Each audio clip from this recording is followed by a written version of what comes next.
We will be recording today's webinar, so we just want to make you aware of that if you participate or ask questions, that it is going to be on the recording. Thank you, Josh. Absolutely, Shannon. Thank you. All right, so moving forward, I'm going to provide you all with a definition of intimate partner sexual violence there on your screen. So go ahead and read through that as I just discuss some aspects here. So I also provided that little Venn diagram down in the corner for those of us that are visual learners. I know I certainly am.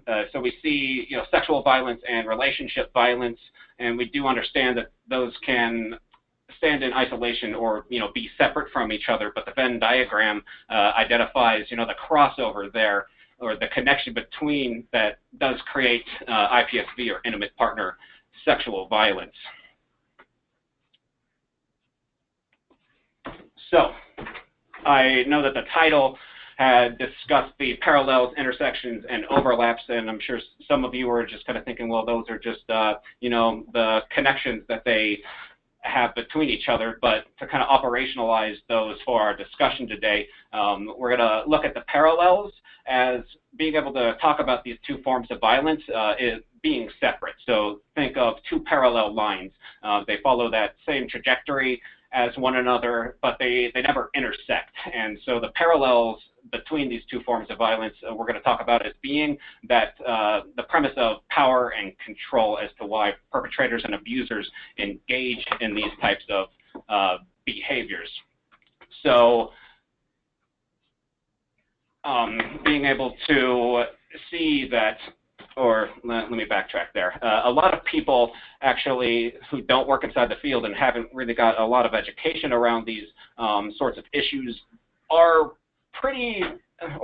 able to identify that power control is found at the heart of intimate partner violence relationships. It's that domination, that focus on maintaining that control in the relationship that is actually pretty apparent to many people, even if they aren't working inside the field or haven't got a lot of training on this. But the idea that sexual assault is also focused on that power control is a little bit more of an elusive idea for many people out there. But really, we all know from our trainings as advocates that really is the focus for perpetrators when they engage in sexual assault. So just being able to see that that parallel or those similarities in these two types of violence really is rooted in that power control.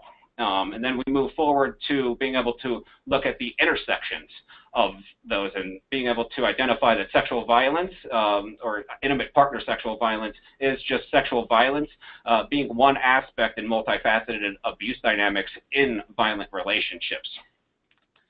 So I like to use a lot of metaphors when I'm discussing these sorts of issues, or really just issues in general. I find that it does help me kind of conceptualize and think about them in a lot of ways. So you might hear me use a few as we go forward today, but one that I do commonly use here in this area is that idea that abusive relationships really, they're a spider web of deceit, manipulation, and coercion. That instill the fear in that survivor to trap and work to lock that survivor inside of the relationship. So we just see sexual violence as being one of those threads or one of those strings inside that web of abuse inside these types of relationships. And then to discuss the overlaps, really just going to see that as that overlapping or that layering of various forms of abuse inside of the relationship. And then also we'll talk about the impact that survivors of IPSV face in that it's normally not just one instance of sexual assault that they endure, but it can be repeated sexual assaults inside of the relationship, and how that compounds the trauma that the survivor is having to deal with. So this image, I know it's a little bit blurry, but the point wasn't to be able to read the wheels. It was more being able to see just how many variations on the power and control wheel are out there. And having access to these various models and really understanding the premise behind them will help you to provide individualized services for all of your survivors. It really can increase that cultural competency and that survivor-centered way that you're providing advocacy to the clients that you're working to support, understanding which model is going to be the most appropriate depending on the identities of the survivor that you're working with or the situations and the forms of abuse found inside the relationship that they're either inside of or working on leaving. But I did want to touch on just a couple of the specific models today, and I thought it was appropriate to start it off with that original Duluth model. So I know you all have seen the power control wheels probably numerous times and discussed them inside of your training to become advocates, and then also probably even use them in your direct client service work. So I'm only going to focus on the physical and the sexual violence component inside of these models. So here with that original Duluth model, we see the sexual violence being that black border that encompasses or encapsulates the other forms of abuse. And physical and sexual violence, or even just the threat of, to gain the adherence of a abuser's partner. This doesn't minimize the effect of the other forms of abuse, but the physical and sexual violence do commonly incite the most fear in the survivor. It's something that the abuser can always call upon if the other forms of abuse aren't creating that desired outcome that the abuser is looking for. It is very common that abusers will only use as much force as is necessary to gain that adherence of their partner. But having the ability to leverage these physical forms does provide that abuser with a very expansive arsenal to gain and then also maintain that power control inside of the relationship. And then also the fact that sexual violence really is one of the single most devastating ways abusers can claim ownership over their partner makes it a significant aspect inside of this web of fear, coercion, threats, and violence. And before I move forward onto the next wheel, I just wanted to talk about this. This is an interesting aspect of the conversation, and it's around that idea that we have in our culture of make-up sex.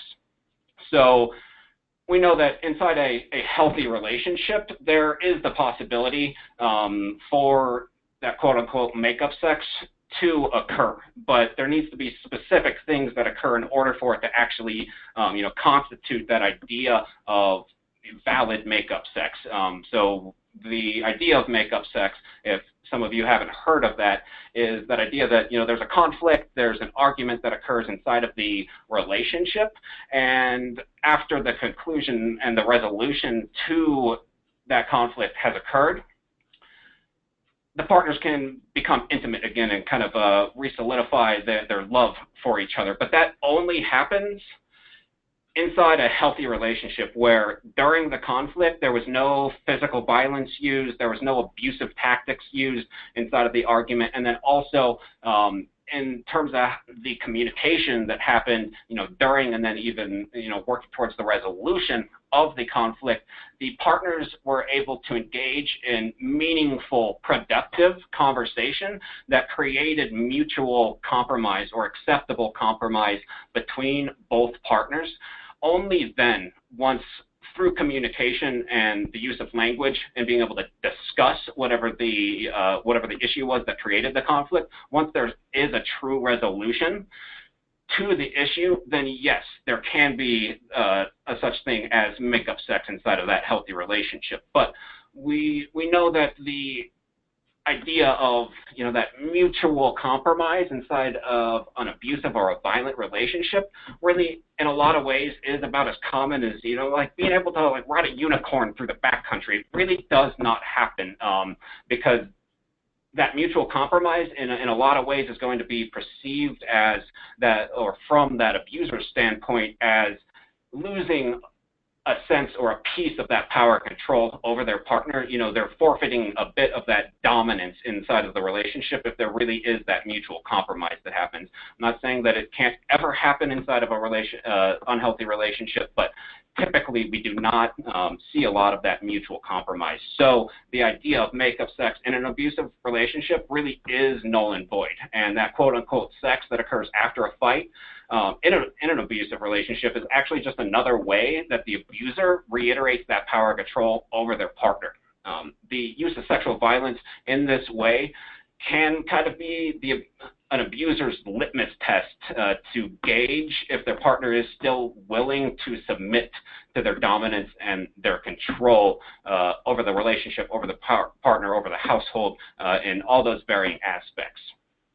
So moving forward, wanted to touch on the teen power and control wheel. We see that the physical and sexual violence isn't specifically illustrated in that border for this model, but we can really still think about those same premises as being appropriate and applicable inside of teen dating violence relationships. But we do see that added component down there on the bottom left part of the wheel around that sexual coercion being specifically stated as one of those interior forms of abuse in the power control wheel here.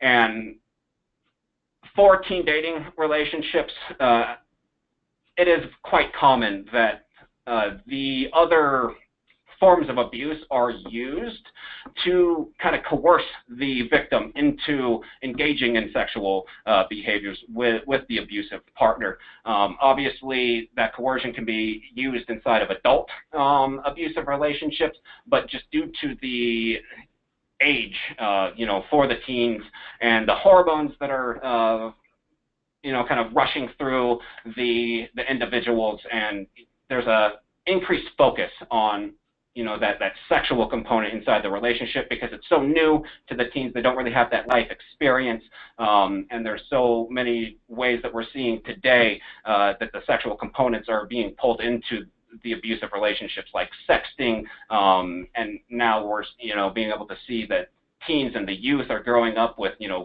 easy access to things like pornography, which are really in a lot of ways creating an increased amount of violence and abusive dynamics inside of these sexual behaviors occurring inside of teen relationships. The next wheel that I wanted to take a look at really quick is the LGBTQIA power and control wheel. So we don't see a border illustrated inside of this wheel, but I feel as though, just like the teen power control wheel, the premises are that those same premises are going to apply in that, that physical violence and the sexual violence really does work to be that kind of top tier form of abuse that can kind of encapsulate and house all the other forms of abuse. But we see inside this wheel that there is specifically sexual abuse identified as one of the spokes inside of this wheel, and then also some other dynamics inside of these relationships that can have a sexual nature in the way that the abuse manifests in the relationship, like the HIV-related abuse. Oftentimes that manifests in a way of the abusive partner, forcing their partner into engaging in, like, say, unprotected sex with them when they are HIV positive. Some people will also see the threats of, like, outing a person's sexual orientation or gender identity to friends and family if they haven't disclosed this to the friends and family as being a form of sexual coercion or used to force the partner into performing sexual behaviors against their will. The last wheel that I wanted to look at here is really that Duluth model, but expanded, a little bit more complex model. So that interior of this model really is the same as that original Duluth model we were looking at, but this adds that institutional and that cultural ring, which really does help us understand the systematic and cultural implications and really misconceptions around a lot of these issues that does work to keep a lot of survivors trapped inside of these relationships, because it's not only the abuser's behaviors and language that they're using and the threats and the coercion that keeps survivors trapped inside of these relationships, but it's also the cultural misunderstandings and the institutional structures that we find in broader culture, and all across the world, that lead survivors to, feel like they won't be believed if they speak out, or all the victim blaming that we see around both sexual assault and domestic violence. So in a lot of ways, all of those are those institutional cultural factors that reiterate the fact that, if they do reach out for assistance, it is likely that, there's a good possibility that they will be blamed, that they won't be believed, which does add to the amount of fear that the survivors have in trying to escape these sorts of relationships. So I want to touch on some statistics and facts relating to IPSV as we move forward here. So this first bullet, we see self-disclosure around marital rape for domestic violence survivors, and it's showing a large portion of survivors of domestic violence are actually victims of sexual assault inside of these relationships. But we understand that there are so many components and issues that work to create the underreporting dynamics that we see around these forms of gender-based violence. So these percentages do have the possibility of kind of being on the low end of things, which allows us to look at that second bullet showing, that where the offenders are actually disclosing some of the behaviors that they engaged in inside the relationship, showing, almost 90% of offenders did admit to engaging in that non-consensual sex with their partners. And then I know we've already touched on that third point, but it's just really, really, really important to keep in mind that the sexual assault inside of these relationships are really one of the most devastating and most impactful forms of abuse found inside of these relationships. And then the increased severity of the violence used when IPSV is present, and also how that lends to risk assessments and things like that, and understanding the lethality of the situation when sexual assault is involved inside of these relationships. We are going to end up discussing risk assessments and safety planning here in just a little bit, but I wanted to put it on the table right now. So moving forward, wanted to talk about how do abusers perceive IPSV.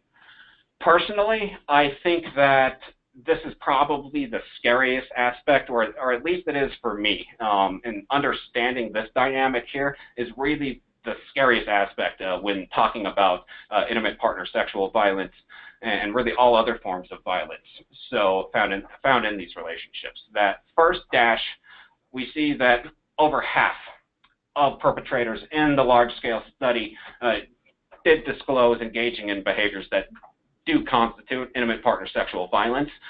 But the key piece of information here is that only 8% of them even considered the behavior to be sexual abuse.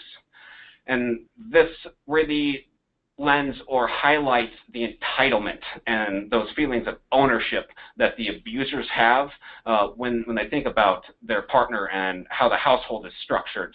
And all the other forms of abuse that are central in maintaining that power and control inside of the relationship help that abuser rationalize that those sorts of dynamics and those types of behaviors are appropriate inside the bedroom. And then just recognizing that IPSV really is the only category of violent crime in which the perpetrator voluntarily remains on scene, expecting no negative consequences for their behavior, and really perceives any intervention on the survivor's behalf as a violation of their own rights. Really, once again, just highlights that cognitive structure around the entitlement and the ownership and the control that they feel they have the right to. So, taking all of that and looking into how are we providing services to survivors. First and foremost, in order to be able to support a survivor in dealing with this form of trauma and all forms of trauma, especially understanding that they're all interrelated and that overlapping and that layering, that compounding dynamic that I had discussed earlier, it really does come down to initially starting off by being able to identify that IPSV is or was a component of that abusive relationship. And so that really comes down to being able to answer or ask those sensitive questions, creating that safe environment that's trauma-informed, using trauma-informed, survivor-centered language when you're holding these conversations with the clients that you work with, so that you can work to break down some of those barriers that is going to increase the likelihood that they're going to feel comfortable and safe engaging in the conversation around these forms of abuse with you, so that you can help them work through those forms of trauma and make sure that you're providing appropriate referrals to therapists and other service providers to help them move forward in that healing process and that recovery process. So a lot of that comes down with you as the advocate, or we as the advocates, being able to be comfortable engaging in these types of conversations.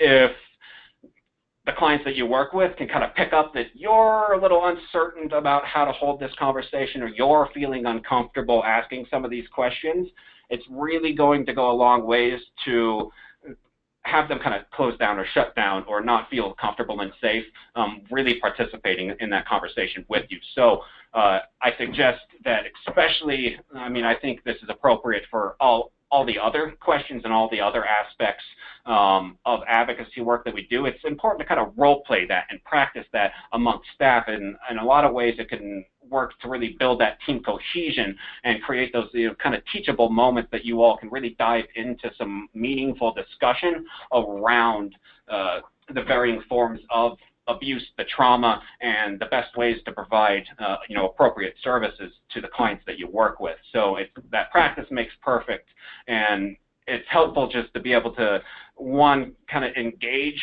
in asking those questions when it isn't high stakes situation of you're actually serving a client, but being able to know that it's okay to maybe mess up or maybe pick the wrong word when you're practicing with your fellow staff there at your organization. It can really help you feel more confident once you are sitting in the seat with, or in the room with the survivor, just knowing that you have practiced and are comfortable with the language and holding these types of conversations. So moving on, that explaining why you're asking. So we know it's so important. It doesn't matter what we're talking about. It doesn't matter what questions we're asking. It's so important that we try to provide all the information we can to a survivor so they can make that well-informed, appropriate decision for themselves. And that even goes for the questions that we're asking of them. So explaining to them why we're going to be asking certain questions. Why are we taking the time, even though we know they're challenging discussions to engage in, why are we asking them? If you can provide that kind of front-end knowledge about where you're going with the conversation, it can do a lot to create that safe and comfortable environment for the survivor that you're working with. That second dash we see, stating that it is unfortunately common. So maybe not necessarily using those words per se, unless you think that they're appropriate for the situation. But really, that's kind of encapsulating that idea that you really need to be working on and using language that helps validate the survivor's feelings and validating those experiences that they have been through, helping to diminish their feelings of self-blame and self-guilt, letting them know that it was not their fault and it was the abuser's conscious choice to engage in these abusive behaviors, just working to break down those feelings of isolation and validating all of their experiences. And then that third dash, is very, very, very important. We're going to, continue to discuss how important it is for us as advocates to be able to identify and understand if IPSV was present in the relationship or is present in the relationship for the survivor, so that we can make sure that we're approaching the situation and the way that we're providing services in the most appropriate way. But what's even more important than that is providing options to survivors. And so laying out why we're going to be asking the questions, asking those questions in a trauma-informed, using trauma-informed, survivor-centered, empathetic, compassionate language. But even after, once we've done all that front-end work, if they still are uncomfortable discussing or holding those conversations with us at that time, they need to know that it is completely acceptable for them to not engage in that conversation with us, and we will respect those decisions that they're making. And so I guess a little piece that I want to add there, I've found with the client service work that I've done that these tricky aspects or these challenging, these really sensitive components or aspects of abuse inside the relationship, it really does help to try to ask these questions, maybe in that first intake or one of those first meetings that you have with the survivor, because in a lot of ways, IPSV, the sexual assault that's occurring inside of these relationships, can kind of be a little bit of that elephant in the room. And if you go through 5 or 6 or however many meetings with a client without even bringing up this aspect of the relationship, and then all of a sudden you kind of bring it to the forefront, it can kind of seem like it's coming out of nowhere. And why are they now bringing this up? So if you at least ask maybe some of those base level questions around this issue in that first or maybe that second meeting that you have with the client, it really does do a lot to kind of open up that door for you to have broader, more in-depth discussions with the client throughout the course of the time that you're working with them around the sexual violence that has happened or that is occurring inside of the relationship.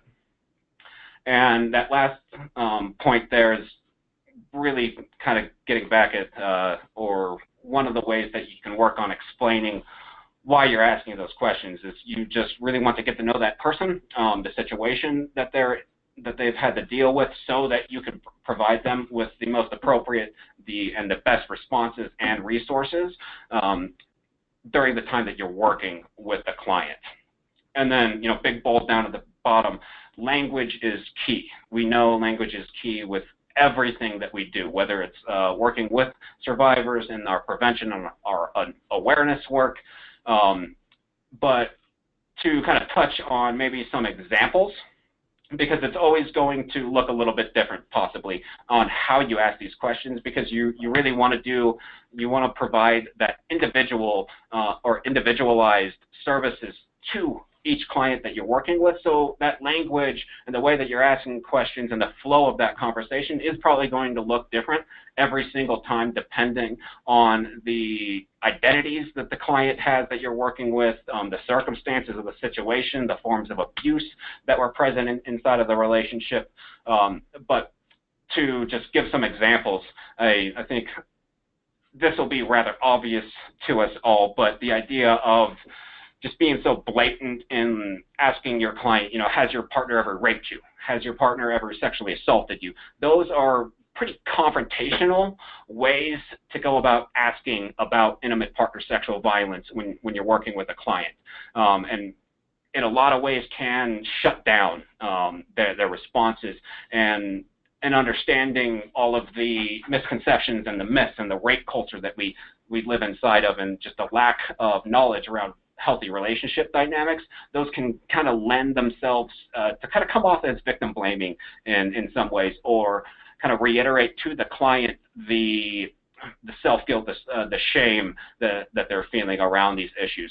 So if you ask the questions just for example, maybe asking, has your partner ever forced or coerced you into engaging in a sexual behavior that you didn't want to participate in, that you found humiliating, that you found degrading or painful?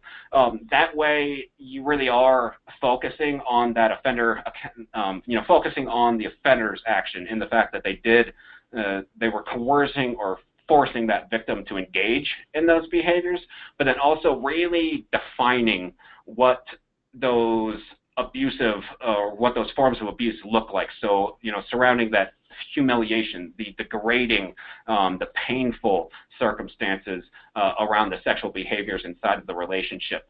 Because here in a little bit we're going to talk about the fact that for many survivors of IPSV inside of these abusive relationships, it's very, very challenging for them to even identify these dynamics as forms of abuse. Okay, so moving on, I just wanted to present forms of IPSV. I know you all have probably will just recognize these as such, and then probably also seen a list very similar to this inside of the trainings that you all received inside of becoming advocates. So I'm just going to point out a few of the big aspects here, then we'll move on. Watching or forcing the children to watch the sexual violence or be present for the sexual violence is a big consideration that we all need to take into account when we're serving survivors that have dealt with IPSV, and we'll discuss that a little more in length or in detail here in a little bit. But also that degrading sexual taunts we see in the fourth bullet. It doesn't necessarily have to be, I know that original Duluth model showed that physical and that sexual violence being that outer border, and in a lot of ways people really do or will think about IPSV as being, that actual physical behavior, but in many ways those degrading sexual taunts, using derogatory language towards the partner during the sexual assault, in a lot of ways really is a component inside of the sexual violence occurring in the relationship. The psychological impacts that the language being used can have really does compound what the survivor is or the trauma the survivor is going through, and then also has to work through in their healing and recovery process.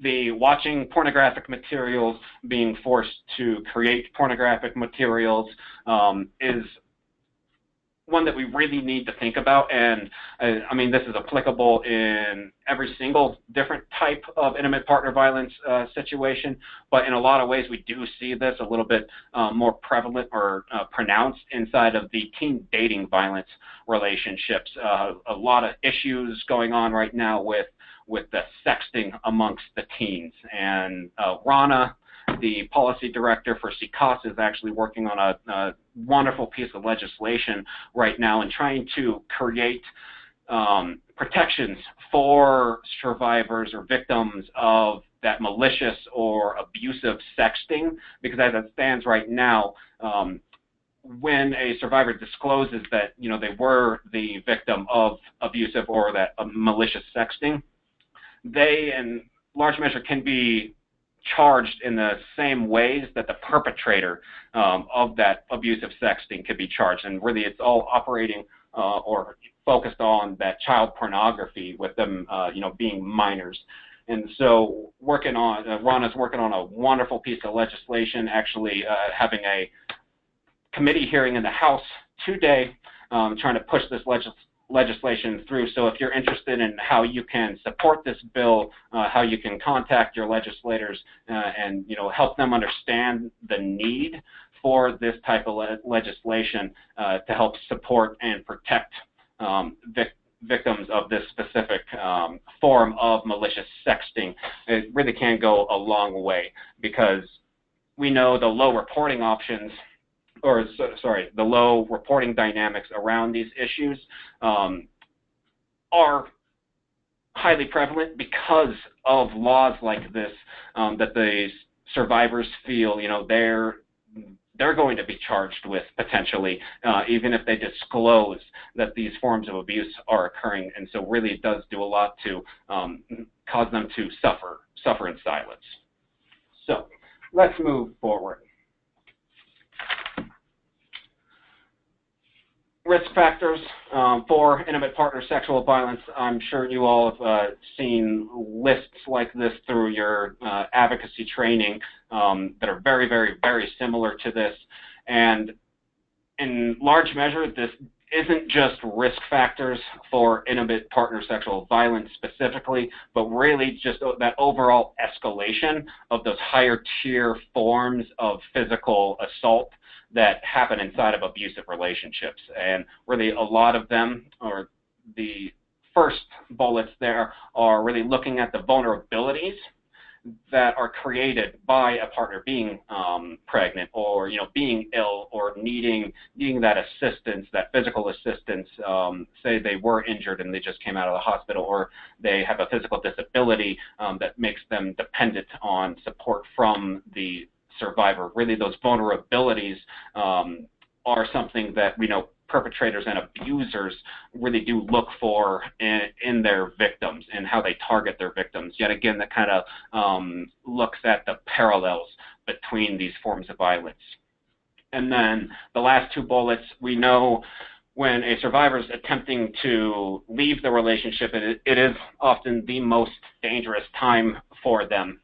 And we've seen the research that shows on average it takes a survivor 7 attempts of trying to escape that relationship before they really truly are successful in leaving that relationship for good.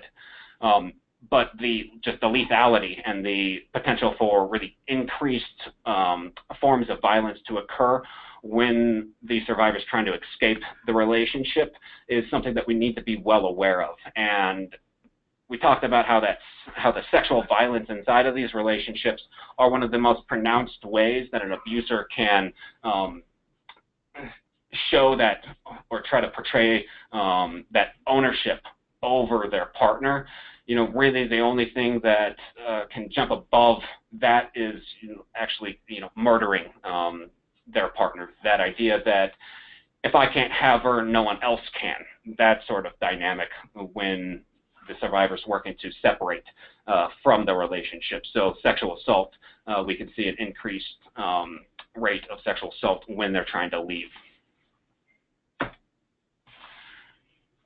Moving forward, want to look at the frequency of IPSV. And so kind of adding up these three percentages, we see that a large majority of survivors inside intimate partner violence relationships really are having to endure sexual violence inside of that relationship.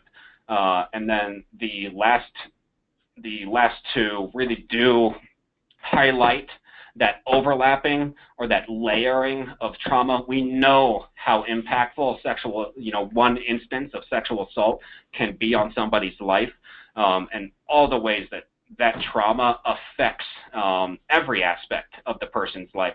But when those sexual assaults occur multiple times, even up above that 20 times throughout the course of the relationship, really it does add such a tremendous amount of compounding trauma for that survivor that we really, really, really need to be looking out for, so that we can help those or assist those survivors in their healing and recovery and working through that specific aspect of trauma, and then also helping them understand the intersectionality of all the other forms of abuse resulting in that, just the compounding trauma.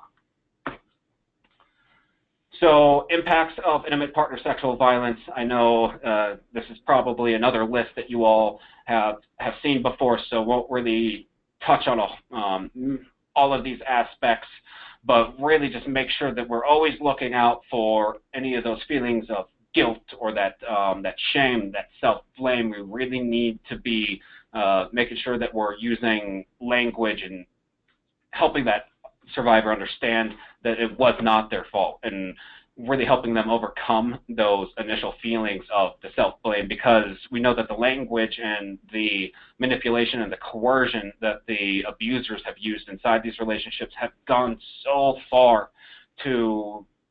for many survivors to feel like, a lot of the abuse and the dynamics in the relationship was their fault. So just making sure that we're looking out for all of those sorts of responses that lend themselves to the self-blame, the self-guilt, the shame, and making sure that we're actively approaching those in an appropriate fashion.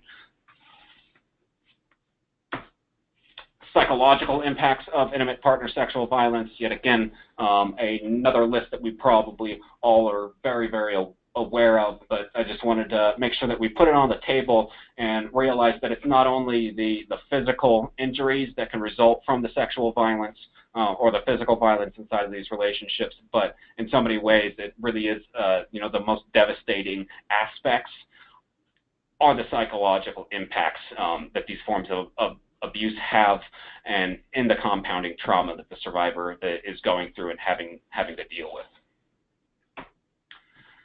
I wanted to touch on the impacts intimate partner sexual violence has on the children inside of households with abusive relationships. So the statistics here that we're seeing does really show that much more than what we would like to see, the children are present or do experience or do witness the sexual violence inside of these relationships. We understand that in and of itself, the survivor, knowing that the children are having to bear witness to these forms of violence, really is another compounding aspect of the trauma. And then the trauma that it is having for the children that are having to experience this. And then also we know that partner violence in many ways does turn into, or it generationally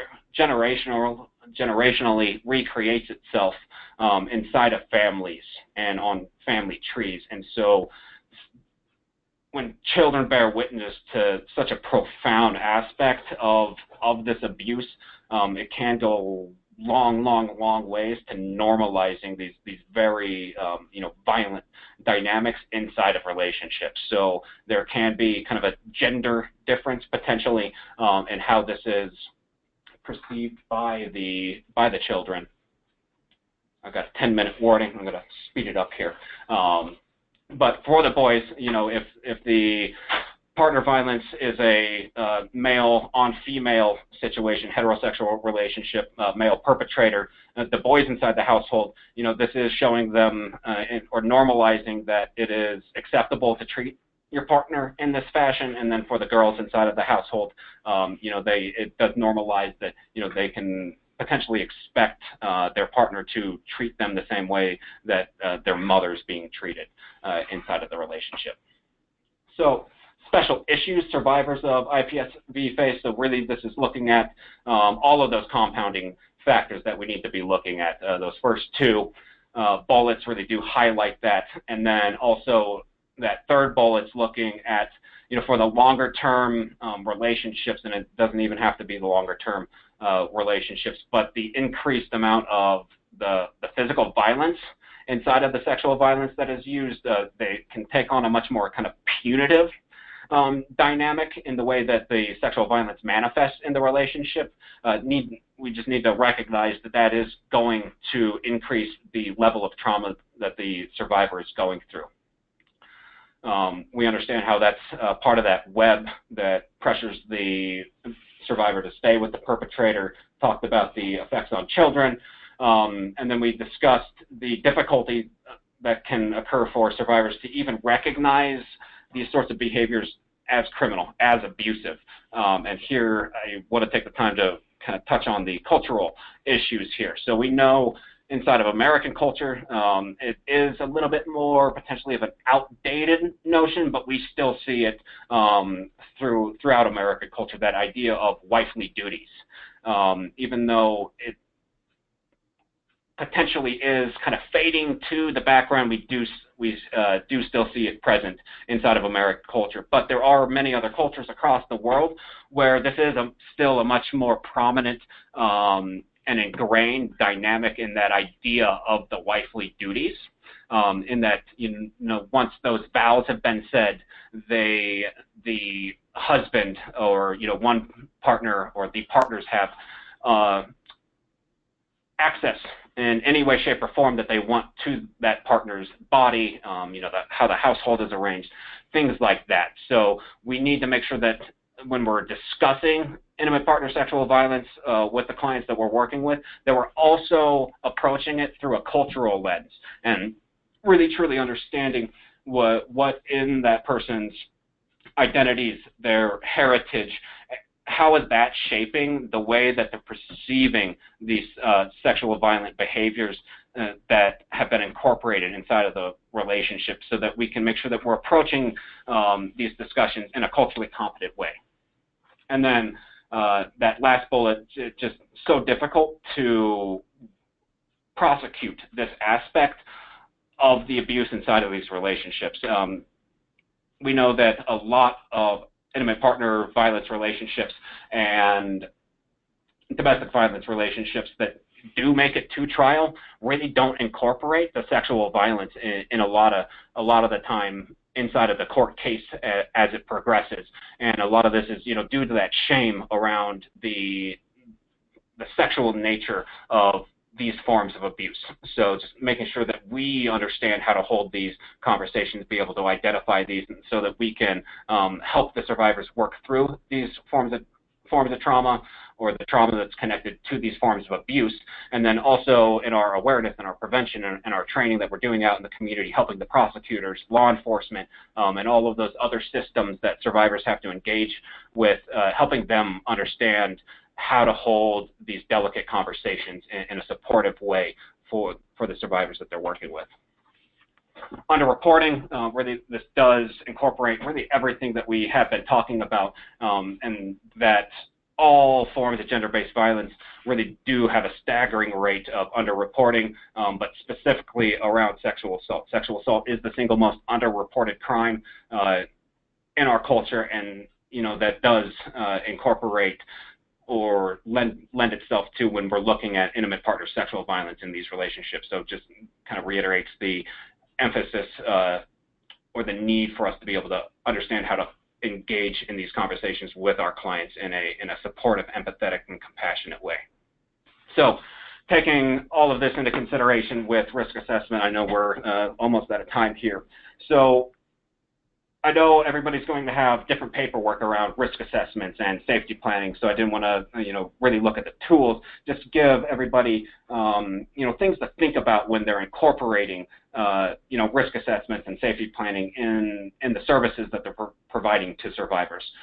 Really just understanding the importance of having these conversations, being able to identify the sexual violence inside of the relationship, so that they can really truly have a holistic understanding of what the relationship looked like, and therefore be able to lend all of that information in what types of threats are potentially present for that survivor, and how are you going to take all of that information and help them create a meaningful, effective, and appropriate safety plan. And then realizing that, we're doing safety plans for survivors that are still inside of the relationship. So what kind of aspects are we going to need to take into consideration when we're working with a survivor that's still inside the relationship? I'm sure if you've worked with a survivor that's disclosed IPSV inside the relationship, they talk about how they work to manage the sexual assaults. Maybe sleeping with the children, or really working to try to ensure that the children aren't present when the sexual assaults take place. So really just need to think about all those varying forms of how IPSV is part of that spider web when you're doing the risk assessments and the safety planning. So here, just wanted to show a quick graph, really kind of illustrates the importance and kind of the lethality indicator that IPSV has inside of these relationships. 75% of attempted murders were prefaced by intimate partner sexual violence being inside of the relationship. Healing and recovery. So taking all of that, kind of the same conversation I had around the risk assessments and the safety planning, really taking all of this into account when we're trying to assist survivors in their healing and recovery plan, really doing all that we can to think about what are the appropriate services that we can refer survivors to. What is going to be the most appropriate therapy or therapist to refer our survivor to? What types of support groups can we offer that have a safe space to be able to work, or have multiple survivors work through these issues of trauma together, because we know that the support groups in so many ways and shapes and forms are really one of the most beneficial ways to really work on validating feelings around these issues and breaking down those feelings of isolation.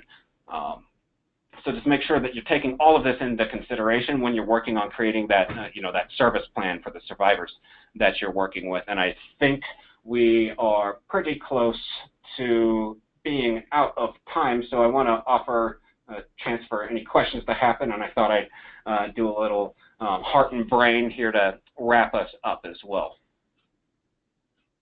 Shannon, do we have any questions that have been presented? Thank you, Josh, very much for presenting that information. We do have someone asking, and we will let everyone know again that this was recorded today, so everyone who registered will receive this presentation, both the slides and the recording. If anyone has any questions right now, real quick, and you want to type them into the chat box, we'll be happy to share those with Josh and take a look at that. While you're doing that, typing in those questions, we also just want to remind everyone that our brown bag will be next month on Tuesday the 9th at noon. Also remember that in June we have our Colorado Advocacy and Action Conference coming up, June 12th to the 14th. Early registration is still open this week, so make sure you get that registration in. Also, as you close this webinar or this brown bag, there will be a brief survey. We ask that you please just take 30 seconds to answer the questions. It might take you a minute, but that helps us provide you support in the work that you're doing by presenting the information that you need and want. So please make sure you do that survey. We appreciate that. And it doesn't look like we have any questions right now. We will share Josh's contact information as well in the follow-up email, so you can feel free to reach out to him. But thank you all again for investing your time today, and thank you, Josh, for sharing this information. Bye.